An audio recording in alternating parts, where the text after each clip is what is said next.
Olá, bom dia, sejam bem-vindos à nossa EBD Online, dia 21 de fevereiro de 2021, às 10 horas. O tema de hoje é o pão e o vinho da ceia do Senhor e o alimentar-se deles.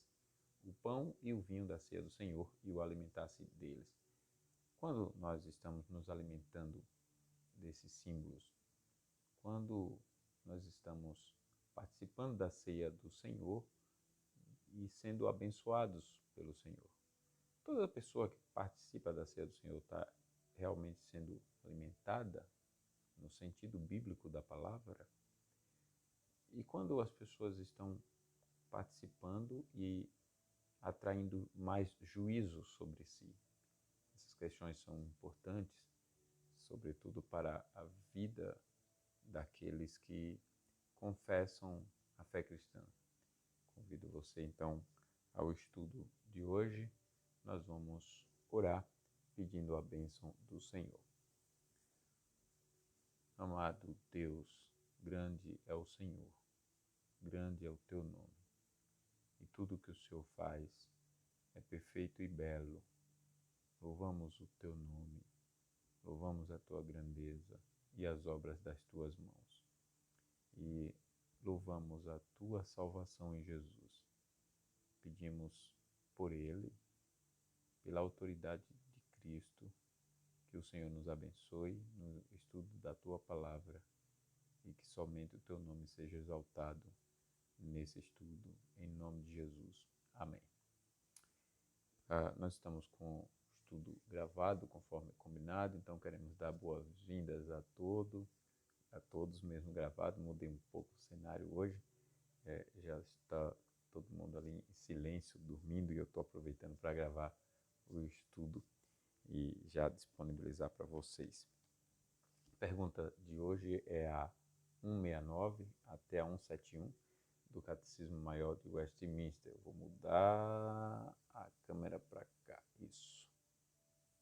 Muito bem. Pergunta 169. Como ordenou Cristo que o pão e o vinho fossem dados e recebidos no sacramento da ceia do Senhor? Como Cristo ordenou?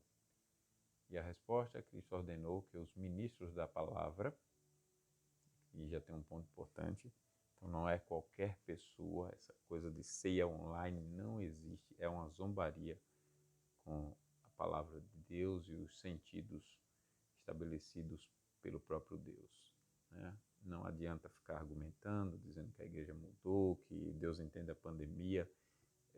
A igreja já sofreu situações piores do que essa pandemia e não deixou de ser fiel por isso. Então, a pandemia só vem revelar quem são os verdadeiros e quem não são os verdadeiros. Os verdadeiros sempre continuam fiéis à palavra do Senhor. Então, Cristo ordenou que os ministros da palavra, não a pessoa administrando para si mesmo em casa à distância, mas os ministros da palavra, que são os verdadeiros ministros. Aqueles falsos ministros toda hora inventam uma moda para atualizar a Bíblia, né? Isso é pecado e Deus vai cobrar. Então, os ministros da palavra, na administração deste sacramento da ceia do Senhor, separassem o pão e o vinho do uso comum pela palavra da instituição, ações de graça e oração, que tomassem e partissem o pão e dessem, tanto este como o vinho, aos comungantes, os quais, pela mesma instituição, devem tomar e comer o pão e beber o vinho, em grata recordação de que o corpo de Cristo foi partido e dado, e o seu sangue derramado em favor deles. Essa é a ordenança de Cristo, e é assim que Cristo quer que faça fielmente. Vamos ver aqui Marcos 14, 22 a 24. E enquanto comiam, tomou Jesus um pão e, abençoando-o, o partiu e lhes deu, dizendo: tomai, isto é o meu corpo. A seguir, tomou Jesus um cálice e, tendo dado graças, o deu aos seus discípulos, e todos beberam dele. Então lhes disse: isto é o meu sangue, o sangue da nova aliança, derramado em favor de muitos. Texto maravilhoso. Jesus abençoa o pão e agradece pelo cálice, que representa o seu sangue, e ele demonstra ali uma adoração a Deus, o zelo pelas coisas de Deus, sendo que em seguida aquilo representava que ele iria ser oferecido em sacrifício para morrer, para ser sacrificado por pecadores. É uma mensagem maravilhosa de Deus para o pecador. Onde se acha registrado no Novo Testamento a instituição de Cristo da ceia do Senhor? Nos 3 evangelhos sinóticos, Mateus, Marcos e Lucas, e na primeira epístola de Paulo aos Coríntios, capítulo 11, sendo esta a última narrativa mais completa da instituição da ceia do Senhor. Então, podemos procurar em Mateus, Marcos e Lucas e em 1 Coríntios 11. Quando alguém te perguntar, você já sabe quais são as passagens, né? É importante a gente saber localizar essas passagens.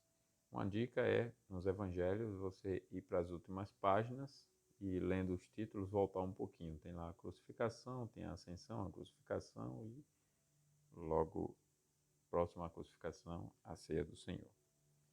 Agora, seguir com exatidão, porque é importante que a determinação de Cristo seja na administração da ceia do Senhor, seguida com exatidão.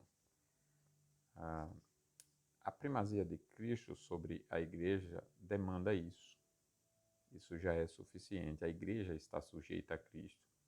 A igreja, então, tem de obedecer às suas instruções e conformar-se à sua vontade em todas as coisas. Efésios 5, 23 e 24. A ceia do Senhor é a ceia do Senhor e a igreja, portanto, não tem o direito de alterá-la ou modificá-la.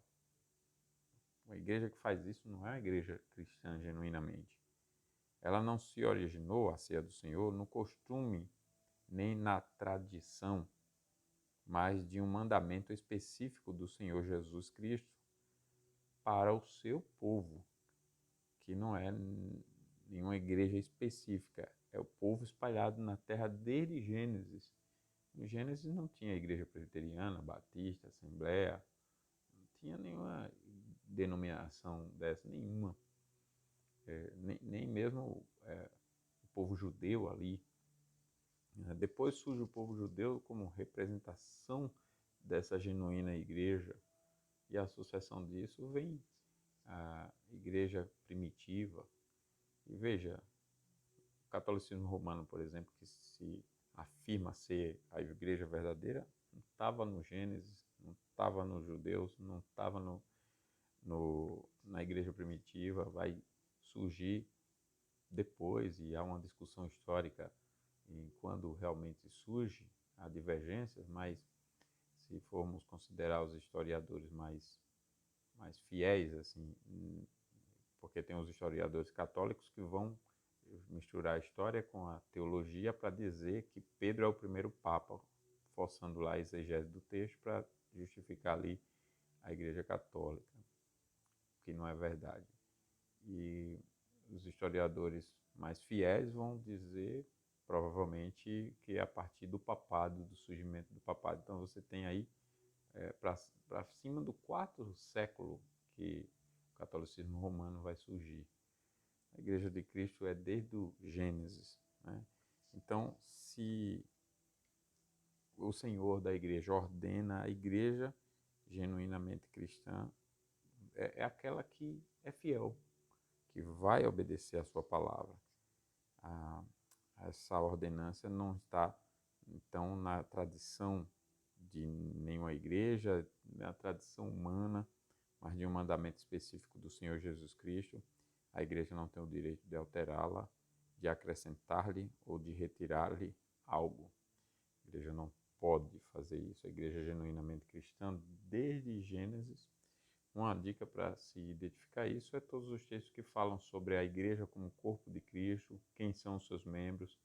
E Hebreus 11 é muito lindo quando vai apresentar uma lista de heróis da fé, de verdadeiros crentes vai começar lá com Abel, depois Enoque, depois Moisés.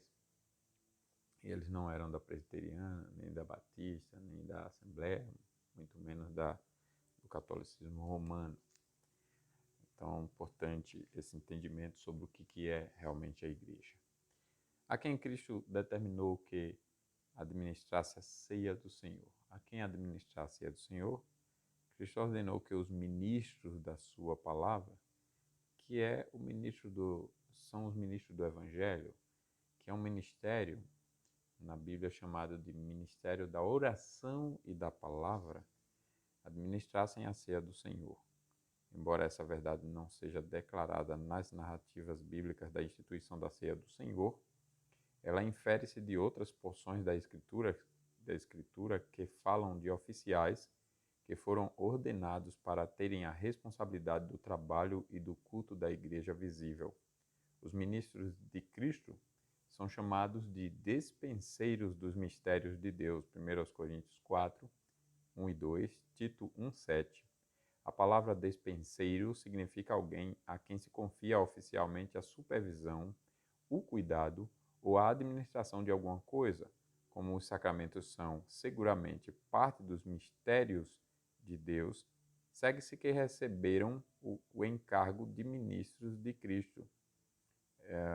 Conclui-se, por analogia, a mesma verdade do Velho Testamento em que os sacrifícios, o rito, o tabernáculo, seus conteúdos e o culto foram confiados aos sacerdotes e levitas, conquanto seja verdadeiro que, num sentido, todo crente em Cristo é um sacerdote de Deus, os ministros de Cristo são, no que tange à responsabilidade pela pregação da palavra e à administração dos sacramentos, a contraparte neotestamentária dos sacerdotes e levitas do Velho Testamento.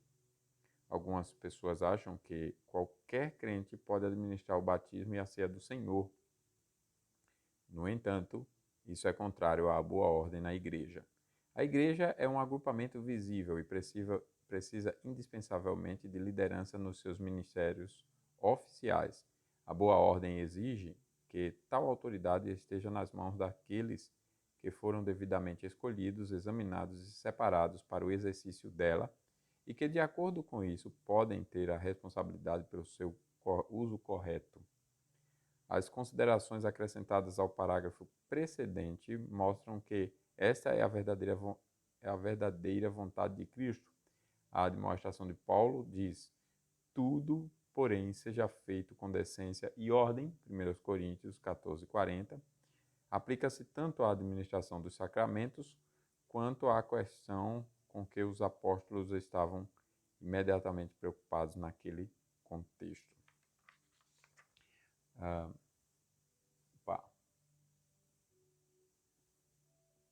E os elementos da ceia do Senhor? Quais são os elementos usados na ceia do Senhor? São numericamente 2, o pão e o vinho. Esses elementos servem a um propósito simbólico. O pão representa o corpo de Cristo, o vinho representa o seu sangue. Continuem aqui, prestando atenção, anotem aquilo que for preciso, porque pode parecer simples, mas na história da igreja houve muita confusão. Sempre tem quem confunda as coisas, sempre tem quem crie problemas e polemize, né? Justamente para desviar e fazer tropeçar e cair e tudo mais.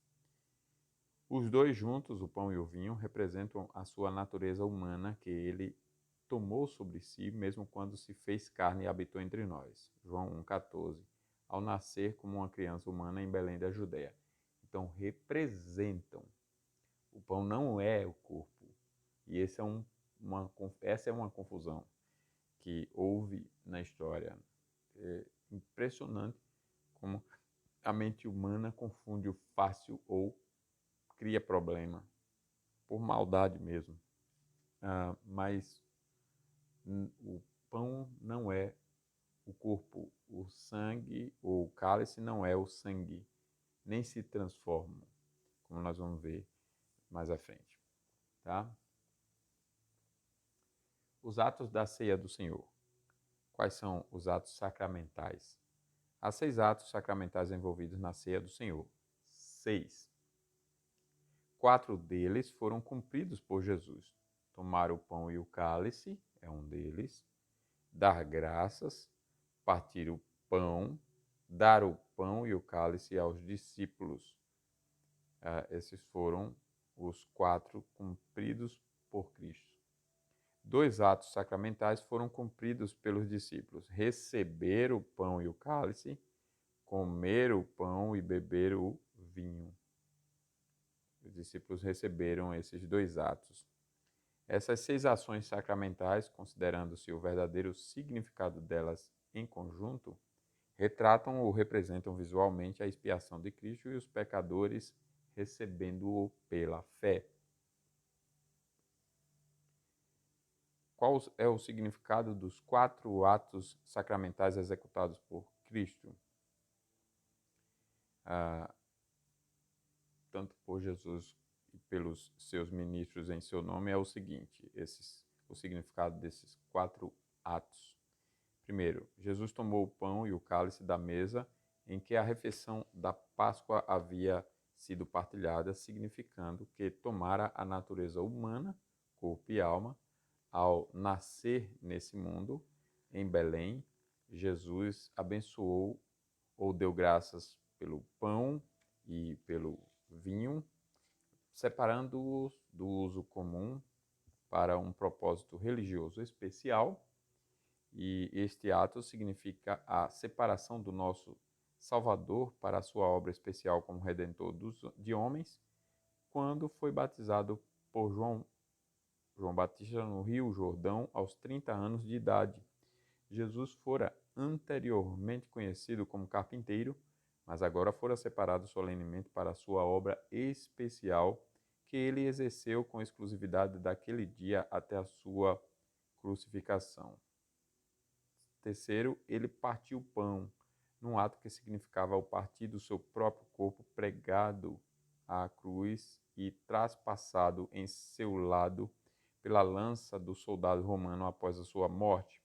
Esse ato sacramental lembra-nos que não somos salvos somente pelos ensinamentos de Jesus, nem pela sua vida, mas pela superioridade da sua morte na cruz.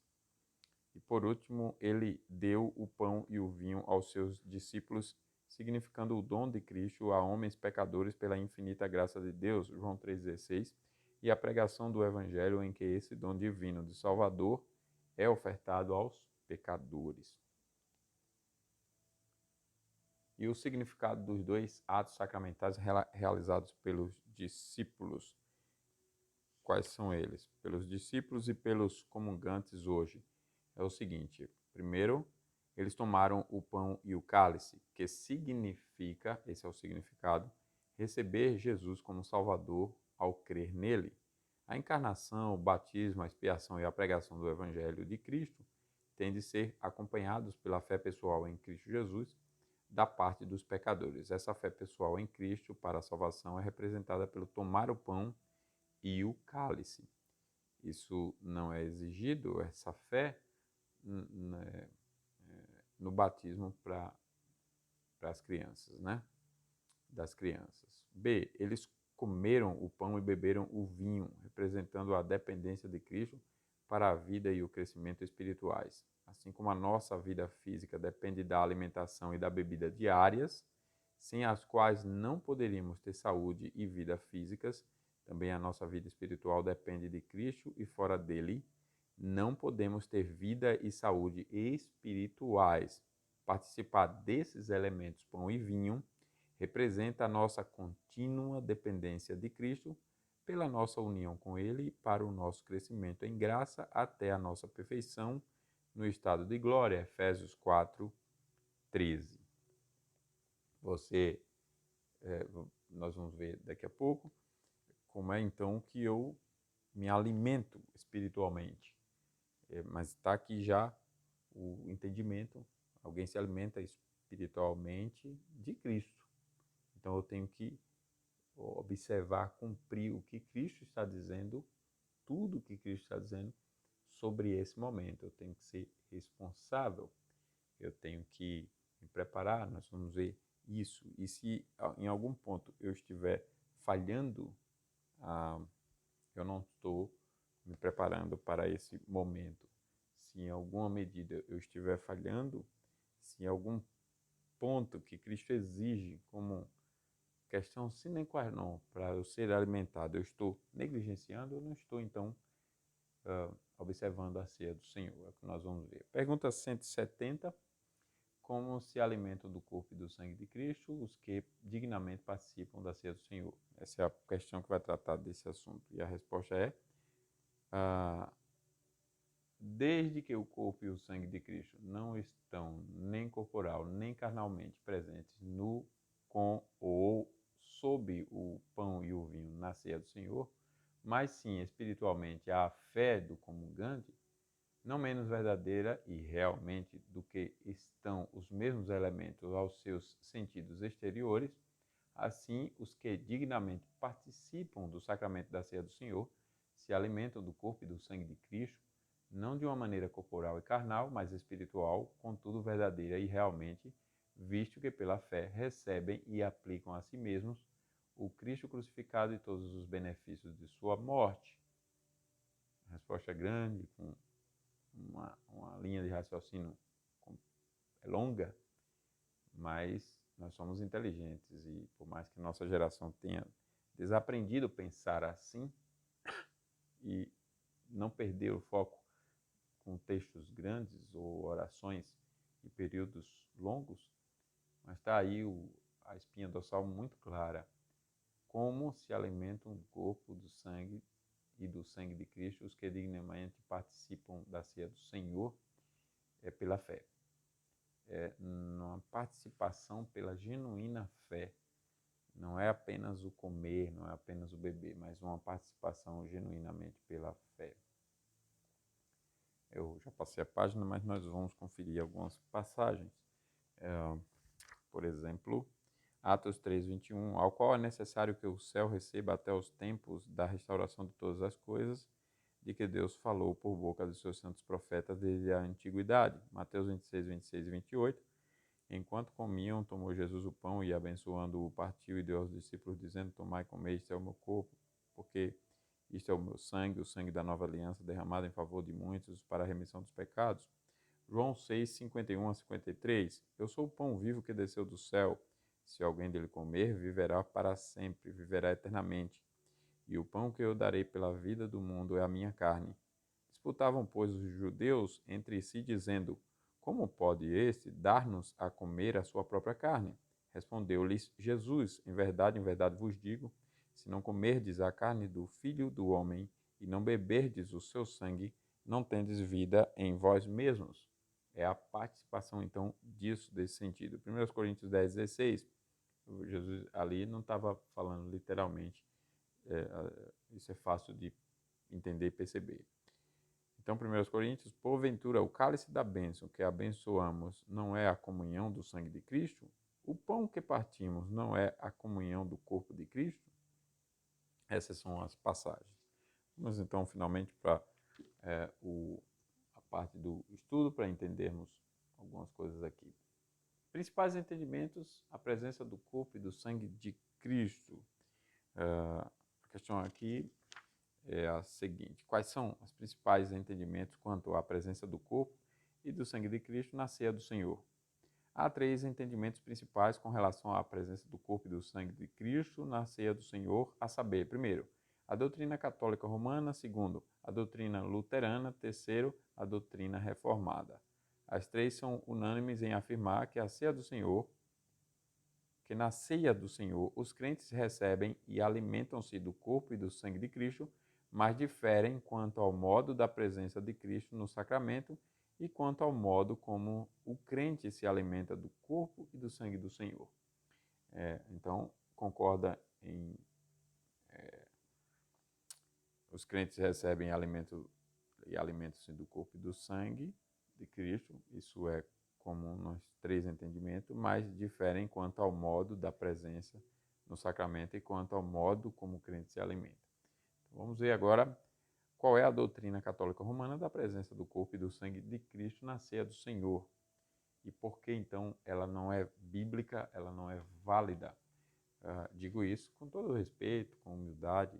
Sempre temos que ter a coragem de combater com respeito, com humildade, aquilo que é errado. Não importa se é uma grande igreja, coisa do gênero, não importa. Aquilo que é errado não pode ser aprovado de forma alguma. Isso serve também para que os irmãos entendam por que muitas vezes nós temos que ter o cuidado de, ao receber alguém que diz ter a mesma fé cristã, ver a origem. De onde você está vindo? Se é de uma igreja, não somente católica romana, mas qualquer igreja que não passe pelo crivo das Escrituras, não devem ser aceitos os seus, os seus os sacramentos, né, o seu batismo, a sua profissão de fé não foram válidos, e nós temos que reprovar e para que a pessoa então seja submetida a um batismo bíblico, a um processo bíblico de recepção, de inclusão no corpo de Cristo.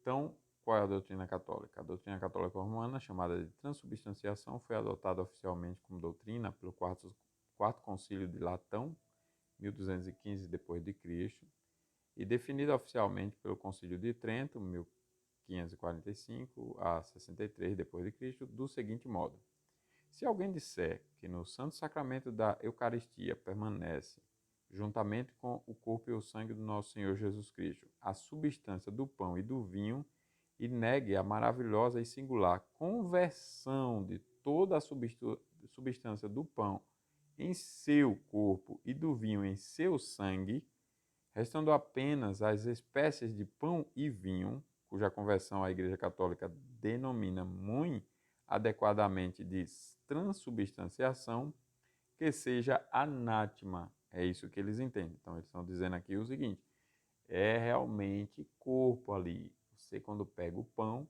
você está comendo a carne de Cristo. Aí você pergunta, e o sabor? Não importa, é pela fé. Mas não é isso aí, né? A palavra espécie é aqui usada como um sentido de aparência exterior, ao passo que substância é usada com o sentido de realidade.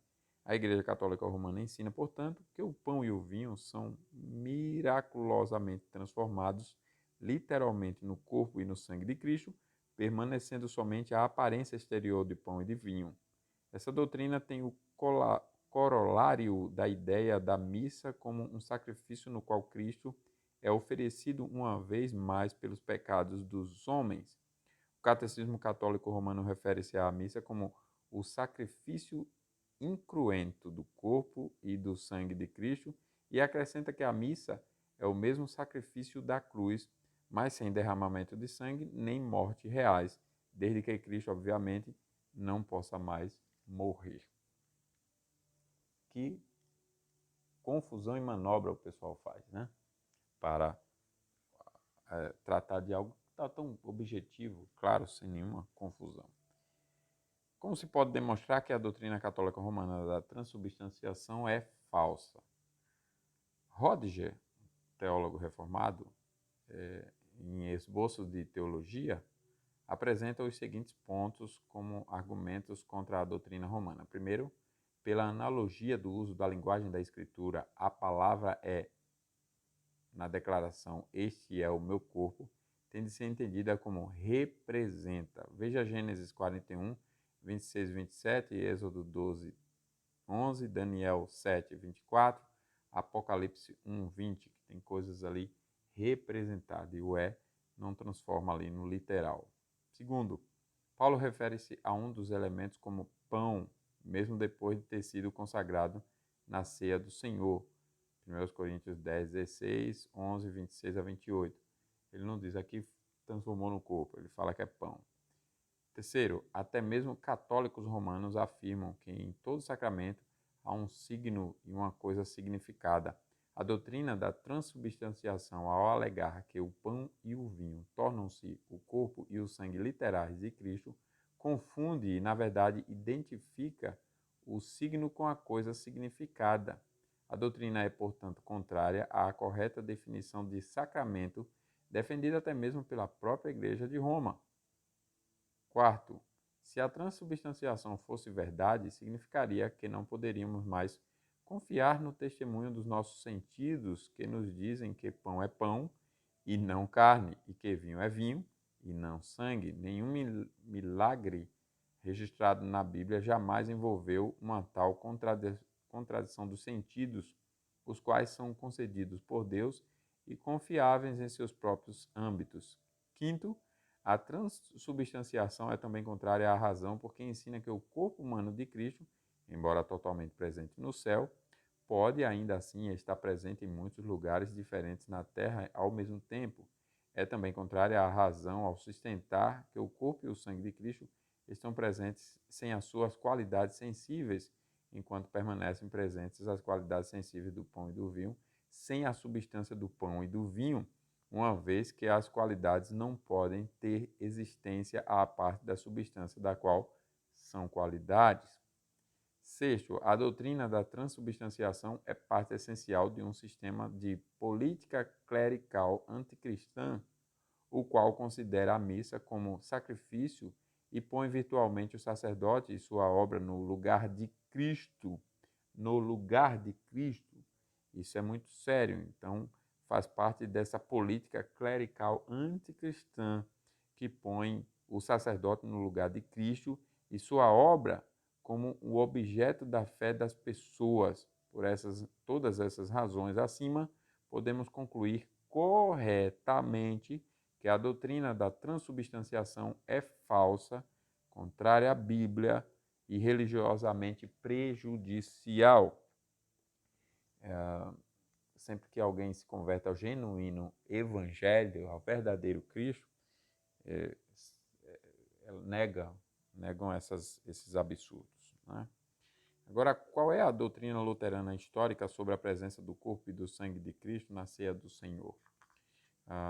Seguindo o ensinamento do reformador Martinho Lutero, o luteranismo ortodoxo ensina que o sacramento do altar é o verdadeiro corpo e sangue do nosso Senhor Jesus Cristo para ser comido e bebido por nós cristãos sob o pão e vinho. Este sacramento foi instituído pelo próprio Cristo, Catecismo Menor de Lutero. Isso é bem diferente da doutrina católica romana da transubstanciação, porque a doutrina luterana nega que o pão e o vinho são transformados no corpo e no sangue de Cristo. O luteranismo ortodoxo, no entanto, defende a presença física e local reais do corpo e do sangue de Cristo no sacramento. Isso é acompanhado da doutrina da ubiquidade do corpo glorificado de Cristo. Embora creiamos que esses elementos da doutrina luterana histórica da ceia do Senhor sejam errados, devemos compreender que é tanto ignorante quanto injusto dizer, como o fazem alguns, que a doutrina luterana é quase a mesma da Igreja Católica Romana. Não é, com certeza. A doutrina reformada histórica sobre a presença do corpo e do sangue de Cristo. Qual é essa doutrina? Está fixada na pergunta 170 do Catecismo. Essa doutrina afirma que, na ceia do Senhor, os verdadeiros crentes, de modo verdadeiro e real, alimentam-se do corpo e do sangue de Cristo, não física nem carnalmente, mas espiritualmente. Óbvio, né? É o que está na Bíblia. A doutrina reformada nega expressamente que o corpo e o sangue de Cristo estejam física ou carnalmente presentes no, com ou sob o pão e o vinho na ceia do Senhor, assim rejeitando ambas as doutrinas católicas e luterana. Afirma, contudo, que o corpo e o sangue de Cristo estão espiritualmente presentes à fé daquele que os recebe tão verdadeiramente e realmente quanto os próprios elementos o estão aos sentidos físicos. Rodger, em Esboços de Teologia, resume assim a doutrina dos credos reformados históricos. Abre aspas. Todos os reformados são concordes quanto aos seguintes particulares. Primeiro, esse comer não é de nenhum modo com a boca. Segundo, foi somente pela alma que foram recebidos. Terceiro, foi pela fé, da qual declara-se ser a mão e a boca da alma. Quarto, foi por ou através do Espírito Santo. Esse receber do corpo de Cristo, contudo, não se limita à ceia do Senhor, mas ocorre sempre que se exercita a fé nele. O não crente verdadeiro alimenta-se do corpo e do sangue de Cristo? Alguém que não seja crente verdadeiro, ao participar dos elementos sacramentais, recebe e alimenta-se do corpo e do sangue de Cristo? Não, pois lhe falta a fé, porque somente Cristo e seus benefícios podem ser recebidos por qualquer ser humano. Tal participante receberia tão somente o pão e o vinho, e a sua participação nos elementos seria pretensiosamente ou pretensiosa e pecaminosa. Tal participante receberia tão somente o pão e o vinho, e a sua participação nos elementos seria pretensiosa e pecaminosa. Ficou melhor, né? Então, não, porque lhe falta a fé, porque somente Cristo e seus benefícios podem ser recebidos por qualquer ser humano. Falta essa fé genuinamente cristã. Então, não tem como alguém não crente se alimentar. Por isso que nós temos que nos examinar. Nós realmente estamos no verdadeiro Cristo? Essa questão do verdadeiro Cristo tem sempre me chamado a atenção, não vou entrar nela agora, mas é importante examinar se conhecemos o verdadeiro Cristo. O que quer dizer os que comungam dignamente do sacramento da ceia do Senhor? Comungar dignamente é alguém sem pecado? Bem, vamos ver. Devemos observar criteriosamente que dignamente é um advérbio, não um adjetivo. Esse advérbio, que é tirado das palavras de Paulo em 1 Coríntios 11, 27, descreve a maneira de participar do sacramento, não o caráter daquele que participa. Não significa que alguém deve ser digno de participar da ceia do Senhor. Como todos os seres humanos são pecadores e só podem ser salvos pela misericórdia gratuita de Deus, claro está que ninguém jamais pode ser digno de participar da ceia do Senhor nesse sentido. Falar em ser digno é o mesmo que falar em merecer a graça, uma contradição de termos. Se a merecemos, não é de graça. Não é graça. Se é graça, não a merecemos. Um sentido mais claro para o advérbio indignamente seria a locução adverbial, de modo indigno ou de maneira indigna, que tornaria mais claro o entendimento do período. Participar de modo indigno seria participar sem a fé verdadeira, genuína em Cristo, ou acalentar no coração um pecado sem arrependimento, ou participar sem o correto entendimento do que significa a ceia do Senhor. Também precisamos compreender que a palavra traduzida como juízo no verso 29 não significa juízo eterno ou perdição. A natureza desse juízo divino está indicada no próximo versículo, verso 30. Eu vou ler. Eis a razão porque há entre vós muitos fracos e doentes, e não poucos que dormem. E, para terminar, pergunta 171. Os que recebem o sacramento da ceia do Senhor, como devem preparar-se para o receber? E a resposta: os que recebem o sacramento da ceia do Senhor devem preparar-se para o receber, examinando-se a si mesmos, se estão em Cristo, a respeito de seus pecados e necessidades, da verdade e medida de seu conhecimento, fé, arrependimento e amor para com Deus e para com os irmãos. Da caridade para com todos os homens, perdoando aos que lhes têm feito mal, de seus desejos de ter Cristo e de sua nova obediência, renovando o exercício destas graças pela meditação séria e pela oração fervorosa. Estou sem o óculos aqui, eu fico vendo nuvens. É a idade, né, irmãos? Na igreja está bem assim também. Você vê quantas coisas já sérias aqui nessa pergunta e resposta. Nós temos que nos preparar para receber nos examinando. Nós estamos realmente em Cristo? Nós estamos na verdadeira fé? Temos o verdadeiro conhecimento? O nosso arrependimento e amor por Deus e pelos próximos e pelos irmãos? Nós não temos, muitas vezes, essas qualidades. Pelo contrário, se a marca do cristianismo é amor, muitas vezes nós estamos em guerra, em ódio, uma dificuldade de amar, de perdoar. E os argumentos são sofisticados se sofisticam para defender pecados e culpas e tudo mais, mas o que se evidencia com isso é justamente a dureza, a arrogância, o orgulho, a falta de fé genuína. E então é uma questão importante para a gente refletir aqui agora. Vamos meditar nela com bastante seriedade, como temos feito. Textos que fundamentam essas partes da resposta, né, ou a resposta. 1 Coríntios 11, 28 e 29 e verso 31. Examine-se, pois, o homem a si mesmo, e assim coma do pão e beba do cálice, pois quem come e bebe sem discernir o corpo, come e bebe juízo para si, porque se nós nos julgássemos a nós mesmos, não seríamos julgados.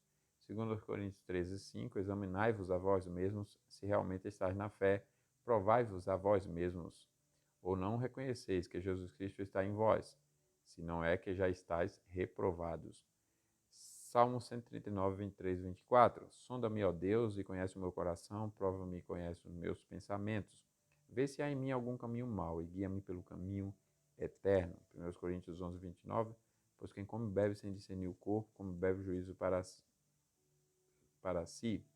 Filipenses 3, 8 e 9. Sim, deveras considero tudo como perda por causa da sublimidade do conhecimento de Jesus Cristo, ou de Cristo Jesus, meu Senhor, por amor do qual perdi todas as coisas e as considero como refúgio, para conseguir Cristo e ser achado nele, não tendo justiça própria que procede da lei, senão a que é mediante a fé em Cristo, a justiça que procede de Deus baseada na fé.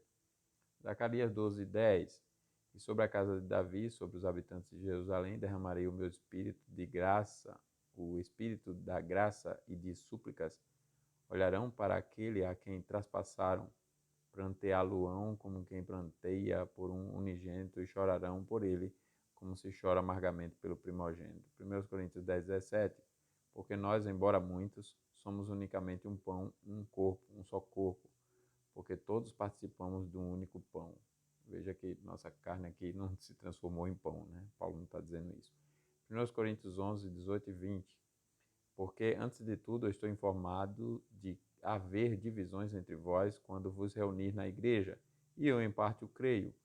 Quando, porém, vos reunis no mesmo lugar, não é a ceia do Senhor que comeis. Então, se a unidade, se o amor de Cristo não reina em nosso coração, não é a ceia do Senhor que está sendo ali observada, praticada e experimentada.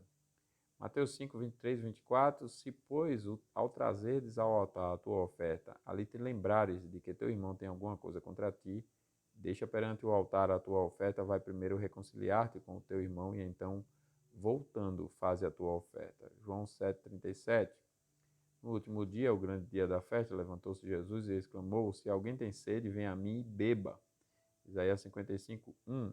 A todos vós que tendes sede, vinde às águas, e vós, os que não tendes dinheiro, vinde comprai e comeis. Sim, vinde comprai sem dinheiro e sem preço, vinho e leite.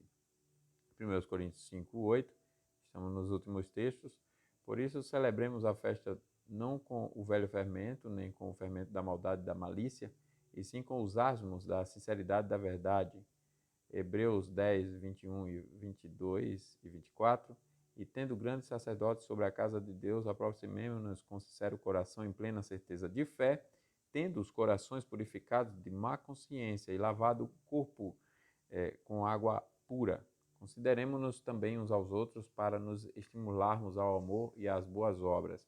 1 Coríntios 11, 24. E tendo dado graças, o partiu e disse: este é o meu corpo, que é dado por vós, fazei isto em memória de mim. E por último, Mateus 26, 26. Enquanto comiam, tomou Jesus o pão e abençoou e partiu e o deu aos discípulos, dizendo: tomai e comei, isto é o meu corpo, que é dado por vós. Vamos então aqui às questões de estudo. Primeiramente, a necessária preparação especial antes de participar da ceia do Senhor. Por que é necessária essa preparação especial antes? Devido à importância da ceia do Senhor, à natureza solene do sacramento e ao perigo de incorrer em juízo divino por participarmos dela do modo indigno. Exige-se a devida preparação não apenas por conta dessas considerações, mas pelo mandamento específico da palavra de Deus em 1 Coríntios 11, 28. Em virtude desse mandamento expresso, é definitivamente errado e pecaminoso participar da ceia do Senhor sem a preparação apropriada. Eu tenho que me preparar para esse momento. O propósito, qual é o propósito dessa preparação especial? O propósito é o de participarmos do sacramento corretamente para o nosso fortalecimento, encorajamento e crescimento em graça, não o de juízo, nem para sermos reprovados pelo Senhor. O propósito do autoexame não é o de nos desencorajar, nem o de nos afastar temerosos de medo da mesa do Senhor, mas o de nos aproximarmos dela e de sermos abençoados. Atente para 1 Coríntios 11, 28. Examine-se, pois, o homem a si mesmo, e assim coma do pão e beba do cálice. O apóstolo não diz, examine-se, pois, o homem a si mesmo, e assim não coma do pão nem beba do cálice. Ele não diz isso. A consequência do autoexame deve ser o arrependimento e a confissão de pecado, a renovação da fé e do amor para com o nosso Salvador e, finalmente, o recebimento de sua bênção na mesa da comunhão. A preparação para a comunhão é um período divinamente determinado para fazermos um inventário do nosso estado espiritual, para avaliarmos a nós mesmos pelo padrão divino, para nos arrependermos e abandonarmos o que é contrário à vontade de Deus e para decidirmos, pela graça de Deus, vivermos uma vida agradável a Ele. Ninguém pode, então, se retirar da ceia do Senhor e decidir, olha, eu estou aqui me autorizando a não participar. Isso é pecado, é arrogância, a pessoa está usurpando uma autoridade que não é dela. Porque a igreja tem cultos especiais de preparação à ceia do Senhor. Qual o propósito deles? Cumprem eles tal propósito? Cultos especiais de preparação, o que é isso? Os cultos preparatórios especiais antes da ceia do Senhor têm o propósito de obedecer ao mandamento de 1 Coríntios 11, 28 e 31.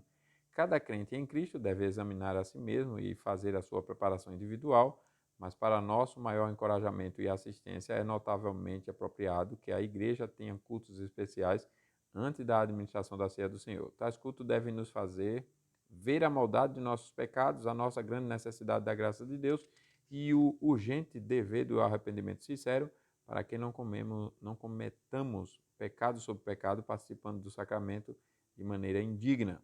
Embora sempre haja nesses cultos o que aperfeiçoar e um perigo de formalismo, muitos podem testificar que eles são uma bênção para si e que têm sido usados pelo Espírito Santo para aproximá-los mais do Senhor.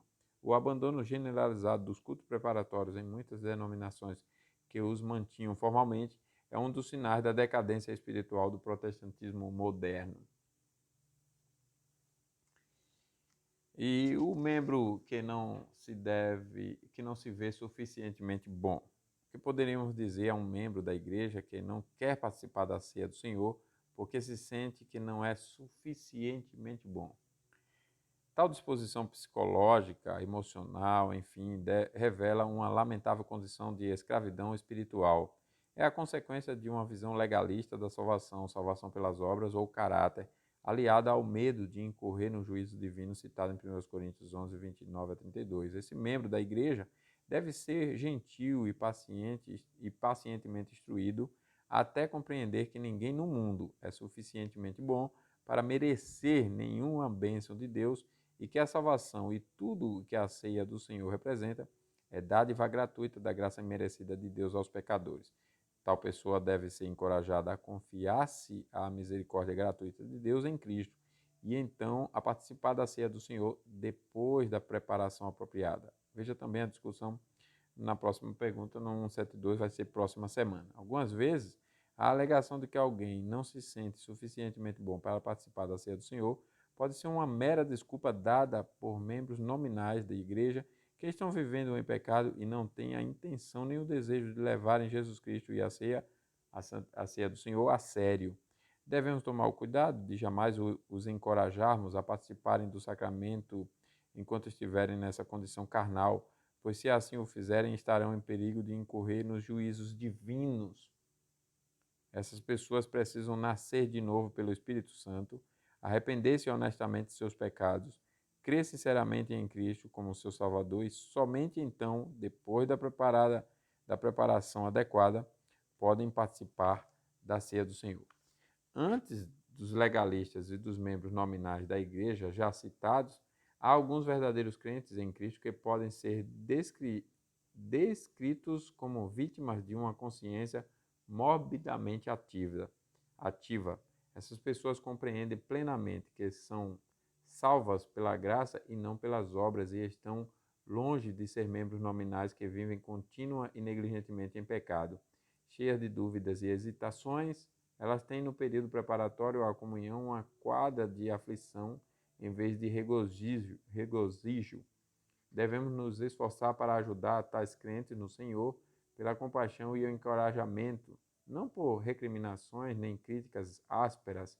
Essas almas morbidamente introspectivas devem ser encorajadas a olharem para fora e não para dentro de si, para Cristo e sua redenção, em vez de pensarem somente em suas próprias dúvidas e fraquezas. Elas são como o hesitante senhor temente, na segunda parte do livro de John Bunyan, O Peregrino, sobre o qual o guia grande coração disse: o senhor temente tinha, acho eu, um pântano de desânimo dentro da cabeça, o qual sempre trazia consigo, senão jamais seria como era. O senhor temente era sempre pessimista quanto a si mesmo, mas era um homem que tinha em si o essencial e, por fim, cruzou em triunfo o último rio, atravessando a corrente com a água pouco acima das canelas, dizendo: vou conseguir, vou conseguir. Aqui então nós terminamos, irmãos.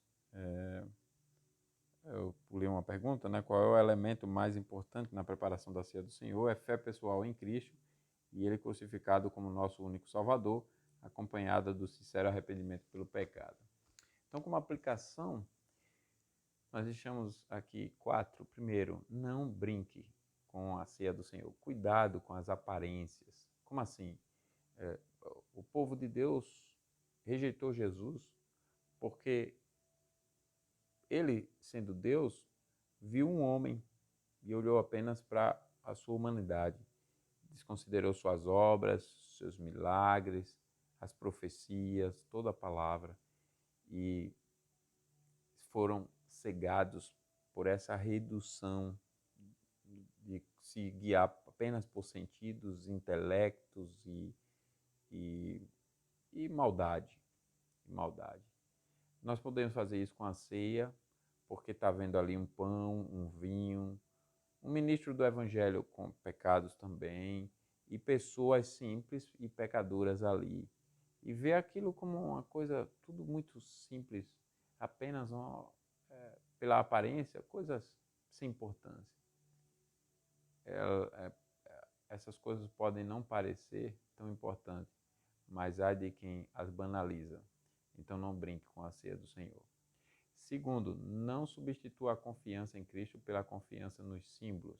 Então, se você não vai banalizar, por outro lado, cuidado com o exagero de confiar nos símbolos no lugar de confiar em Cristo e achar que você é salvo por causa da observação da ceia. Também não vá para o outro extremo. Terceiro, prepare-se e seja exemplo, veja bem, viu? Seja exemplo de zelo para os outros, especialmente para os visitantes, as crianças e os novos convertidos. É vergonhoso um membro antigo dar péssimo exemplo para os novos membros, as crianças e os visitantes incrédulos. É vergonhoso você faltar, as pessoas percebem, as crianças estão vendo, visitantes veem, incrédulos entendem isso, vê que uns estão tendo zelo, outros não. E se for um pastor, que vergonha. Se for um presbítero, que vergonha. Se for um diácono, que vergonha. Um professor de escola dominical, não se importa, que simplesmente não se importa. Não só o professor, qualquer desses que eu citei. Estou aqui mostrando o quanto é grave você não ser um exemplo de zelo, pelo contrário, ser um exemplo de negligência, de falta de compromisso. Não faça isso. Por último, alimente-se como Deus nos ensina e ordena. É para o nosso bem. Veja, eu só vou me alimentar das bênçãos desse momento se for observado segundo Deus me ordena. Então façamos todos nós justamente como Deus nos ordena, para que Ele nos abençoe e nos alimente espiritualmente, é para o nosso bem. Às vezes a gente põe a meta de vencer pecados. Eu quero ser mais manso, mais perdoador, mais amável, mais paciente, sábio. Eu não tenho sabedoria. Eu quero ter discernimento espiritual. Enfim, uma série de qualidades que Deus prometeu que daria se nós pedíssemos. Pedi, dá-se-vos-á. Boa medida, recalcada, sacudida, transbordante, se vos darão. E Deus não rejeita um coração quebrantado, compungido e contrito. No entanto, nós não vencemos esses pecados e não nos tornamos esse santo que almejamos. Por quê? Porque não nos tornamos tão sábios se nós desejamos? Porque desejamos e desprezamos os meios. Quando nós desprezamos todos os meios, vida de oração, de alimento na palavra, diário, etc., semanal, e a ceia do Senhor, nós nos enfraquecemos. A ceia do Senhor, no padrão do Senhor, nós nos enfraquecemos. É por isso que tanta impaciência, tanto pecado reinando. Pecados reinando na vida do crente significa que a espiritualidade está abandonada e ele enfraqueceu e não está se alimentando. Nos alimentemos para o nosso bem. Que Deus nos abençoe. O pensamento final de hoje é: o meu corpo é verdadeira comida e o meu sangue verdadeira bebida. Jesus Cristo mesmo quem disse em João 6:55. Vamos orar encerrando? Amado Deus, tenha misericórdia de nós e ajude-nos, Senhor, a sermos fiéis, diligentes no cumprimento dos nossos deveres com a ceia do Senhor. Que não participemos com pecados, que não participemos da forma negligente, como estudamos aqui, reprovada pelo Senhor. Ainda temos os nossos pecados, mas no sentido de não nos arrepender, ó Pai, de não olhar para Cristo, de não confiar em Cristo, de não abandonar pecados e ter uma vida realmente comprometida com o Senhor. Que não seja um legalismo também, que não seja nenhuma falta de maturidade espiritual, mas que seja realmente fruto da compreensão correta e da confiança na graça de Cristo, Pai. E obrigado por nos alimentar espiritualmente com a ceia do Senhor. Ajude cada família para que se fortaleça em Cristo. E aqueles que têm tido fraqueza na fé, Pai, tenha compaixão desse, que ele possa participar da ceia do Senhor com a consciência limpa. Oramos pedindo a tua bênção para este dia, tudo que fizermos em nome de Jesus. Amém. Compartilhe conosco a sua pergunta, sua contribuição para enriquecer o nosso estudo. Ótimo domingo, Deus o abençoe. Um abraço.